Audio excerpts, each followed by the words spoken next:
The Academy of Mockery, the xenobiology classroom, buzzed with alien voices as Dr. Elena Vasquez entered, carrying her worn leather satchel and a stack of holographic data cards. The Intergalactic Defense Academy's most diverse classroom housed 12 species from across the galaxy, each convinced of their own superiority. At the center of the tiered seating arrangement, the largest and most vocal group consisted of Brutarian, Voidborn, and Insectoid cadets. Dr. Vasquez activated the holographic display, showing images of various human cultural artifacts.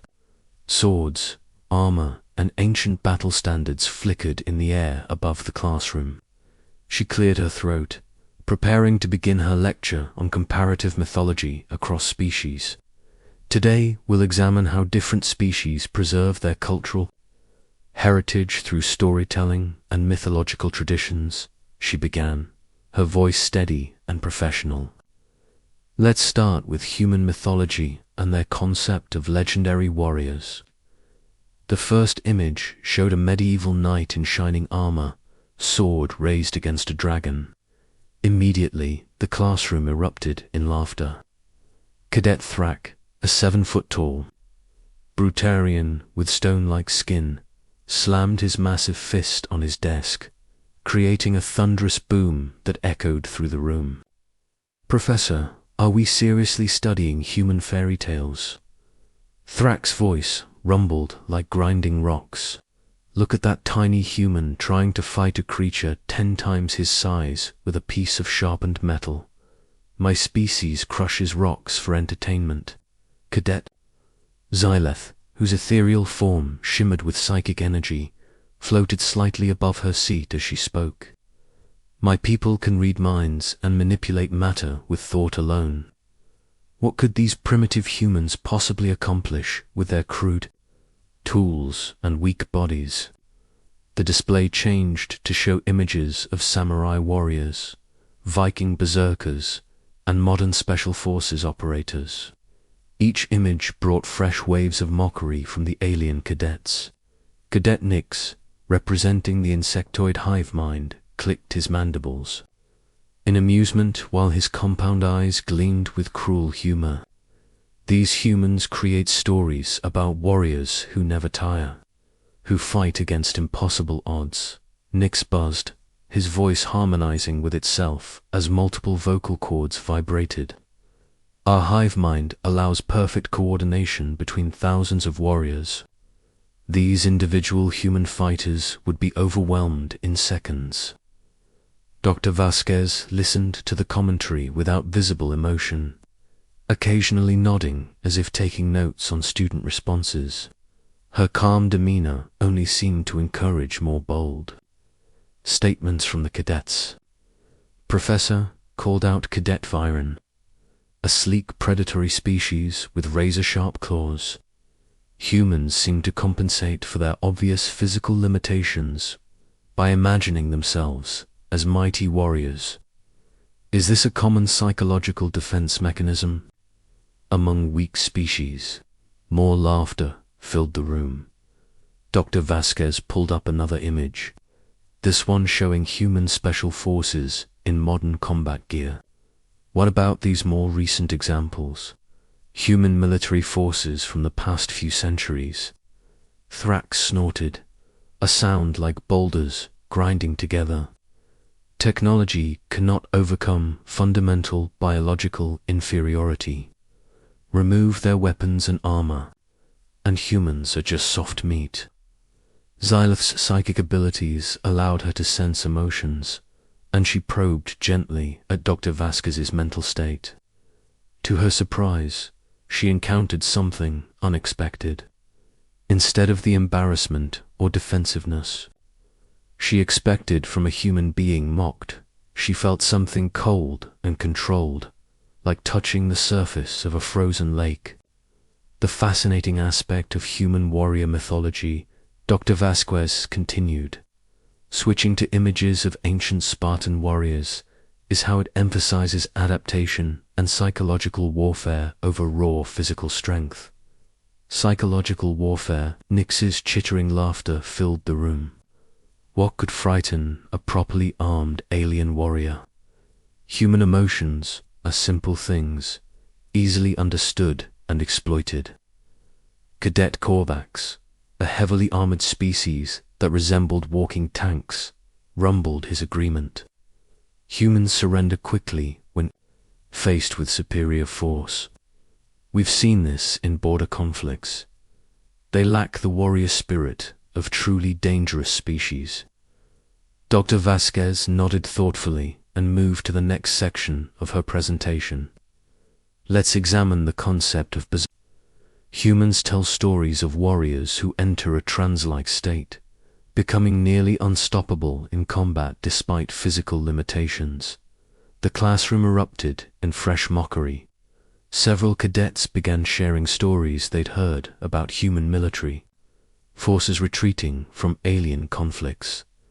Dr. Vasquez listened patiently, her expression remaining neutral throughout the verbal assault on her species. The berserker mythology is particularly interesting, she said when the laughter died down, because it suggests humans believe they can transcend normal limitations through mental conditioning and tactical adaptability. Viren's predatory instincts were sharp, and something about the professor's calm responses bothered him. Most humans he'd encountered showed fear or anger when confronted with alien superiority. Dr. Vasquez showed neither.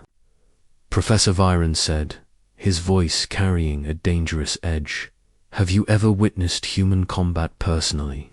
Or are you simply repeating stories your species tells itself?" For the first time, Dr. Vasquez paused. Her grey eyes moved slowly across the classroom, meeting each cadet's gaze with uncomfortable directness. When she spoke, her voice carried a different quality, harder and more focused. "I've observed various combat scenarios throughout my career," she said carefully. "Experience has taught me that underestimating any opponent can be educational." The subtle threat in her words was lost on the confident alien cadets. They continued their discussion of human weakness and mythological compensation. Thrak regaled the class with stories of Brutarian warriors who could tear through spaceship hull with their bare hands. Xylef demonstrated her psychic abilities by lifting several desks simultaneously. Nix coordinated his multiple arms in complex patterns that would overwhelm any individual fighter. Dr. Vasquez watched these displays with the same calm attention she'd shown throughout the class. She made notes on her tablet, occasionally asking technical questions about alien combat capabilities that the cadets were eager to answer in detail. "Fascinating," she murmured, as Korvax demonstrated how his natural armor could deflect plasma weapons. "And this is standard for your species." The bell chimed, indicating the end of class period. As the alien cadets gathered their belongings, they continued discussing human mythology with obvious amusement. Dr. Vasquez began packing her materials with methodical precision. Professor Thrak called out as he headed for the door, "Perhaps next week you could show us human comedy instead of their warrior fantasies. At least that would be honestly entertainment." More laughter followed the cadets out of the classroom. Dr. Vasquez finished organizing her materials and was preparing to leave when the station's emergency alarm began blaring. Red lights flashed throughout the corridor as an automated voice announced the crisis. "All personnel to emergency stations. Unknown hostile force approaching." This is not a drill. The hallways filled with confusion as cadets and instructors rushed toward their assigned emergency positions. Dr. Vasquez moved against the flow of traffic, heading toward the command center with swift, purposeful strides that seemed oddly familiar. To anyone who'd watched military personnel in crisis situations, Admiral Korath, the station's reptilian commander, was coordinating defense efforts when Dr. Vasquez entered the command center. His scaled features showed deep concern as he studied the tactical displays. "Admiral," Dr. Vasquez said, her voice cutting through the chaos with military precision, "what's our situation?" Korath turned, surprised to see the civilian professor in his command center. "Dr. Vasquez, you should be at the civilian evacuation point. We're facing an unknown threat with advanced electronic warfare capabilities. They've disabled our primary weapon systems and are jamming our communications." On the main display, dark ships approached the station in a coordinated formation. Their configuration was unfamiliar, built for stealth and electronic warfare rather than direct confrontation. The tactical readout showed red warnings across all defensive systems. "Sir," reported the communications officer, "the enemy is broadcasting on all frequencies. They're demanding surrender and threatening to destroy the station if we resist." Dr. Vasquez studied the enemy formation with professional interest. Her civilian demeanor had completely disappeared, replaced by something harder and more focused. "Admiral, what combat-capable personnel do we have available?" "Just the alien cadets and a handful of instructors," Korath replied. "Our main garrison is off station on training exercises. The cadets have never seen real combat." The same alien cadets who had spent the morning mocking human warriors were now gathered in the defense briefing room, their earlier confidence replaced by visible nervousness. Their advanced weapons were useless against the enemy's electronic warfare, and their tactical training hadn't prepared them for this type of asymmetric threat. Dr. Vasquez entered the briefing room and moved to the front, her bearing now unmistakably military. The change was so dramatic that several cadets stopped their nervous chatter to stare at her. "Listen carefully," she said, her voice carrying absolute authority. "The enemy has neutralized our technological advantages. They're using classic pirate tactics, assuming we'll surrender when our advanced systems fail." Thrak's rocky features showed confusion. "Professor, shouldn't we wait for military personnel to handle this?" Dr. Vasquez's smile was cold as winter space. "Cadet Thrak, you spent this morning discussing the superiority of your natural weapons over human tools. Now's your chance to prove it." The legend awakens. The emergency lighting cast harsh shadows across the briefing room as Dr. Vasquez activated the tactical display. The alien cadets watched nervously as enemy ships closed on their position, jamming signals growing stronger. With each passing minute, the attacking force calls themselves the Shadow Collective, Dr. Vasquez explained, her professorial tone replaced by crisp military efficiency. "They're pirates who specialize in electronic warfare and psychological intimidation. They disable advanced systems, then demand surrender." Cadet Xylith's psychic senses were picking up something strange from their professor. The controlled coldness she'd detected earlier was intensifying, like standing near a weapon being prepared for use.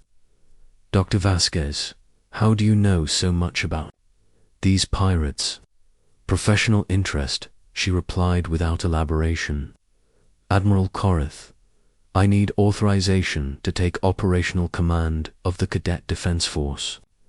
The reptilian commander's eyes widened. "Professor, these cadets need proper military leadership, not academic theory." Dr. Vasquez reached into her satchel and withdrew something that made everyone in the room freeze. It was a set of military identification tags, worn and battle-scarred, attached to a chain that had clearly seen decades of combat. The name etched on the metal made Admiral Korath's scales pale. "Alina Ghostwalk Vasquez, Colonel, Terran Special Operations Division. Retired," she read aloud. Authorization code Tango Savant Sven Alpha. The silence that followed was deafening. Every alien in the room had heard stories about Terran's special operations, though most had dismissed them as human propaganda. The legendary Ghost Walk was supposedly a myth, a human operator who had single-handedly infiltrated impossible targets across the galaxy. Nix's compound eyes processed the information rapidly, accessing his hive mind's shared knowledge. The Battle of Kepler Station, the infiltration of the Vorthan command ship, the liberation of Colony 7. Those were you, Dr. Vasquez clipped. The tags around her neck where they belonged, the motion automatic after years of muscle memory. Among others, Admiral, do I have operational command? Korath nodded slowly, still processing the revelation. Granted, Colonel. The transformation was immediate and total. Dr. Vasquez's posture shifted into military bearing, her movements becoming precise and economical. When she spoke, it was with the voice of someone who had commanded in life-or-death situations. First, lesson in asymmetric warfare, she announced to the stunned cadets. When technology fails, you fall back on fundamentals. Cadet Thrak, you bragged about crushing rocks. Can you move silently? The massive Brutarian looked confused. Why would I need to move silently? I crush my enemies directly. Because, Dr. Vasquez said, producing a combat knife from her satchel with fluid motion. Noise tells your enemy where you are. Watch. She moved across the room like liquid shadow, demonstrating footwork that seemed impossible for someone her size. Her boots made no sound on the metal floor, and she flowed around obstacles as if they weren't there. When she reached the far wall, she had covered 20 feet without making a whisper of noise. Psychological warfare begins with the unknown, she explained, returning to the front of the room with the same silent grace. Your enemy expects loud, direct attacks. Give them silence and uncertainty instead. Cadet Viren's predatory instincts were now fully alert. This was not the same human who had calmly endured their mockery hours earlier. Colonel, what do you need us to do? Dr. Vasquez activated a detailed schematic of the station. The Shadow. Collective follows a standard boarding pattern. They'll dock at the main airlocks and expect to face panicked defenders with disabled weapons. Instead, they're going to encounter something they've never seen before. She began assigning positions, with rapid precision, using each alien's natural abilities with tactical expertise. Thrak would use his strength to create ambush points by manually moving heavy barriers. Xyleth would employ her psychic abilities for reconnaissance and confusion rather than direct attack. Nix's multiple arms would handle close quarters, combat coordination. But Colonel Korvax rumbled, his tank-like form shifting nervously. Our weapons are still disabled. How do we fight modern pirates with primitive tactics? Dr. Vasquez smiled, and for the first time, it was genuinely warm. Cadet, you've been thinking like a modern warrior. Today, you're going to learn to think like a human warrior. She opened her satchel wider, revealing an arsenal that belonged in a museum. Combat knives, wire garrots, small explosives that required no electronic triggers, and weapons that would work regardless of electromagnetic interference. Everything looked ancient by galactic standards, but maintained with obvious care. Human. Warriors learned to fight for thousands of years before we ever left our planet, she explained, distributing the weapons. Every piece of technology can fail. These fundamentals never do. The first explosion echoed through the station as the Shadow Collective blasted through the main airlock. Dr. Vasquez held up her hand for silence, listening to the distant sounds of the boarding action with professional interest. They're moving. In standard formation, she whispered. 3 groups, each expecting to face panicked civilians and disabled security forces. They have no idea what's waiting for them. Over the next 30 minutes, the alien cadets received the most intensive combat training of their lives. Dr. Vasquez taught them to move silently, to use shadows and corners, to strike from unexpected angles. More importantly, she taught them to think like their enemies and anticipate their reactions. Cadet Xyleth, she instructed, I want you to project confusion and disorientation, not direct mental attacks. Make them doubt what they're seeing. Cadet Nix, your coordination advantage isn't about fighting multiple opponents. It's about performing complex tasks while your enemies are still processing what's happening. The lessons were practical and immediate. When the first group of pirates reached the residential section, they encountered Thrak emerging from what appeared to be solid wall, having manually removed and replaced a maintenance panel. His massive fists crushed their weapons before they could react to his presence. The second group faced Xyloth's psychological warfare as she projected images of ghostly figures moving through the corridors. The pirates' confidence crumbled as they found themselves firing at shadows while real threats approached from directions they weren't watching. The third group encountered something that would become legend among pirate fleets.